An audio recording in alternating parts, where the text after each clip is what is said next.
Hello everyone, मैं आकांक्षा शर्मा आप सभी को स्वागत करती हूँ मेरे YouTube channel alpha beans classes में। तो आज हम लोग क्लास 5 के हिंदी और पर्यावरण के अभ्यास प्रश्न पत्र को डिस्कस करेंगे। तो चलिए शुरू करते हैं हिंदी के प्रश्न पत्र से। नीचे दिए गए पद्यांश को पढ़कर ध्यानपूर्वक पढ़कर प्रश्नों के उत्तर दीजिए। सुबह अथवा शाम व्यायाम के लिए उत्तम समय है। व्यायाम तभी करना चाहिए जब शरीर स्वस्थ हो। रोगी मनुष्य केवल सैर का आनंद ले तो अच्छा है। व्यायाम करने में कुछ सावधानियां बरतनी चाहिए। कभी कभी अनुचित ढंग से किया गया व्यायाम हानिकारक भी सिद्ध हो सकता है। योगासन तथा शारीरिक अभ्यास प्रशिक्षण लेकर ही करना चाहिए। भूख और प्यास में व्यायाम कभी नहीं करना चाहिए। व्यायाम का सही लाभ प्राप्त करने के लिए आवश्यक है कि व्यायाम सदा खुले स्थान में ही किया जाए। तो चलिए शुरू करते हैं प्रश्नों से। प्रश्न 1, व्यायाम के लिए उत्तम समय कौन सा है? ए सुबह या शाम, बी दोपहर या रात, सी दोपहर डी रात। तो इसका सही उत्तर है ए सुबह या शाम। प्रश्न 2, व्यायाम कब नहीं करना चाहिए? ए जब शरीर स्वस्थ हो, बी जब भूख और प्यास लगी हो, सी जब सुबह या शाम का समय हो, डी जब खुला स्थान हो। इसका सही उत्तर है बी जब भूख या प्यास लगी हो। प्रश्न 3, व्यायाम किस प्रकार हानिकारक हो सकता है? ए अनुचित ढंग से किया गया हो, बी भूख और प्यास की स्थिति में किया गया हो, सी विकल्प ए और बी दोनों, डी विकल्प ए और बी दोनों में से कोई नहीं। इसका सही उत्तर है सी विकल्प ए और बी दोनों। प्रश्न 4, योगासन शब्द किन दो शब्दों के मेल से बना है? ए योग प्लस सन, बी योगा प्लस सन, सी योग प्लस आसन, डी योग प्लस गासन। इसका सही उत्तर है सी योग प्लस आसन। प्रश्न 5, हानिकारक शब्द का विपरीत अर्थ वाला शब्द बताइए। ए हानियुक्त, बी प्रेमदायक, सी लाभदायक, डी सुखयुक्त। इसका सही उत्तर है सी लाभदायक। अगला प्रश्न, नीचे दिए गए कविता के अंश को ध्यानपूर्वक पढ़कर प्रश्नों के उत्तर दीजिए। कुछ तो लगता है तूफानी, कुछ रह रह करते शैतानी, कुछ अपने थैलों से चुपके झरझर झर बरसाते पानी, नहीं किसी के सुनते कुछ भी, ढोलक ढोल बजाते बादल, रह रह कर छत पर आ जाते, फिर चुपके ऊपर उड़ जाते, कभी कभी जिद्दी बन करके बाढ़ नदी नालों में लाते, फिर भी लगते बहुत भले हैं मन के भोले भाले बादल।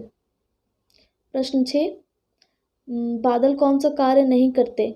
ए ढोलक ढोल बजाने का काम, बी चुपके से उड़ने का काम, सी नदी नालों में बाढ़ लाने का काम, डी गाना गाने का काम। इसका सही उत्तर है डी गाना गाने का काम। प्रश्न 7, मन का भोला भाला कौन है?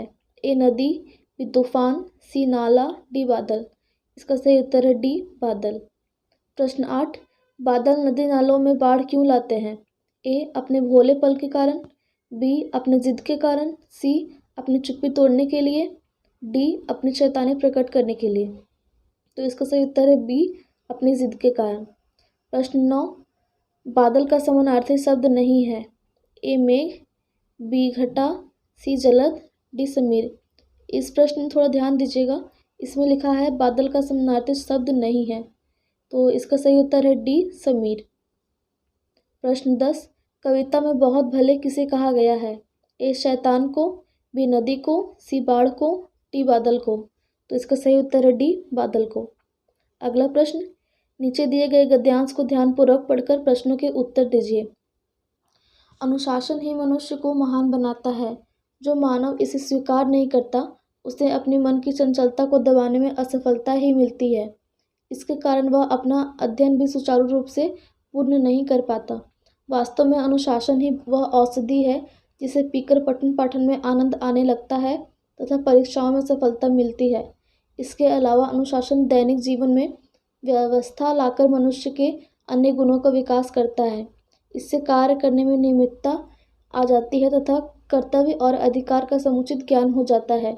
यही वो ऐसा गुण है जिसे अपनाकर मानव सर्वाधिक प्रिय बन जाता है। सच तो यह है कि अनुशासन ही जीवन है। चलिए इनके प्रश्नों को करते हैं। प्रश्न 11, मनुष्य को महान कौन बनाता है? ए चंचलता, बी असफलता, सी अनुशासन, डी ज्ञान। इसका सही उत्तर है सी अनुशासन। प्रश्न 12, अनुशासन स्वीकार नहीं करने वाले मनुष्य की क्या स्थिति होती है? ए मन की चंचलता को दबाने में असफलता मिलती है, बी अपना अध्ययन सुचारू रूप से पूर्ण नहीं कर पाता, सी पठन पाठन में आनंद नहीं आता, डी सभी विकल्प सत्य है। इसका सही उत्तर है डी, सभी विकल्प सत्य है। प्रश्न 13, पठन पाठन में आनंद आने के लिए कौन सी औषधि आवश्यक है? ए अनुशासन, बी किताब, सी चंचलता, डी कर्तव्य।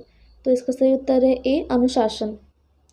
प्रश्न 14, अनुशासन का कार्य निम्नलिखित में से किसे माना जाता है?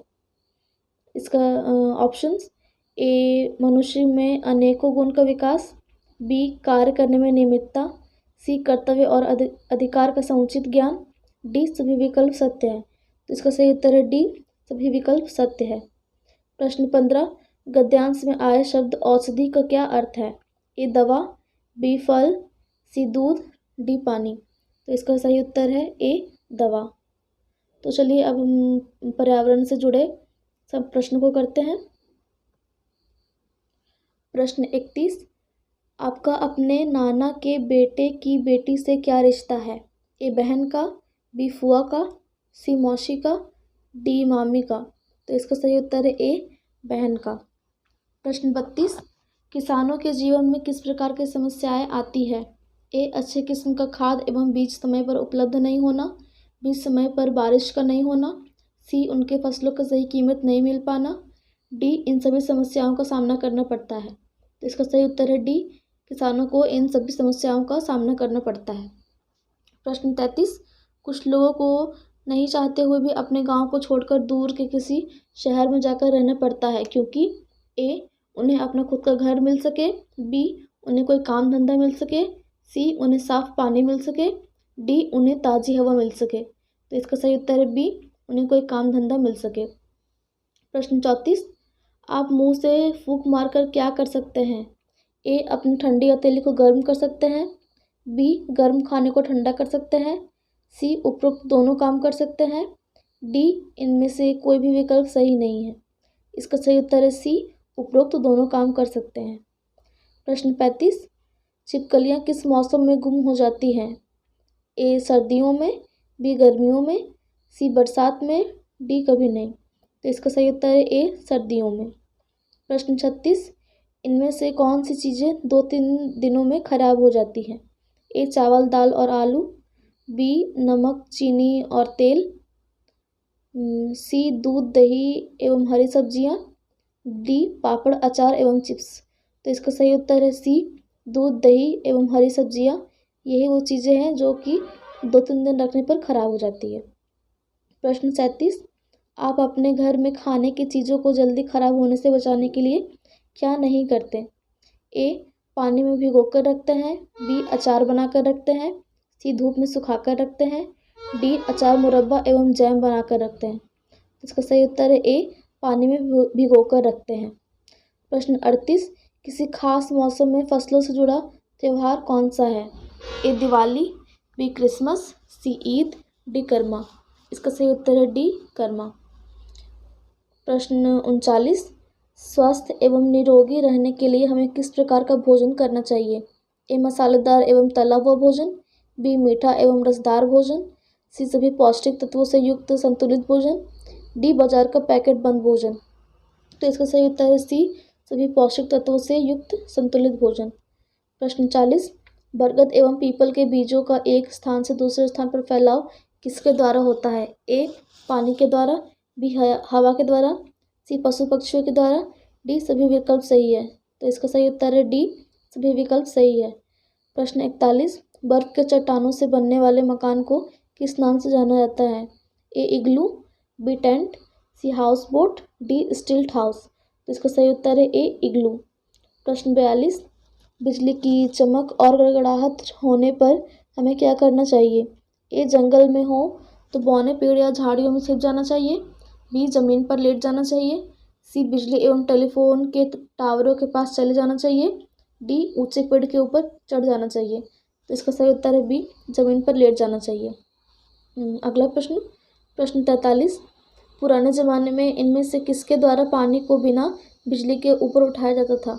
ए टाका के द्वारा, बी जोहड़ के द्वारा, सी बावड़ी के द्वारा, डी रहट के द्वारा।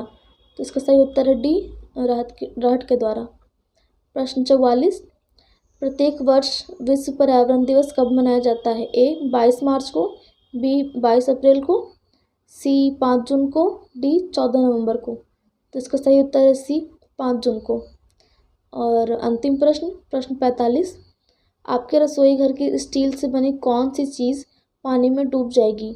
ए खाली कटोरा, बी खाली ग्लास, सी खाली लोटा, डी खाली चम्मच। तो इसका सही उत्तर है डी खाली चम्मच। तो आज के लिए कुछ प्रश्न थे। तो मेरे साथ वीडियो के अंत तक बने रहने के लिए आप लोगों का बहुत बहुत शुक्रिया। एंड प्लीज़ आप लोग मेरे चैनल को लाइक, सब्सक्राइब एंड ज़्यादा से ज़्यादा शेयर करें। And thank you for watching.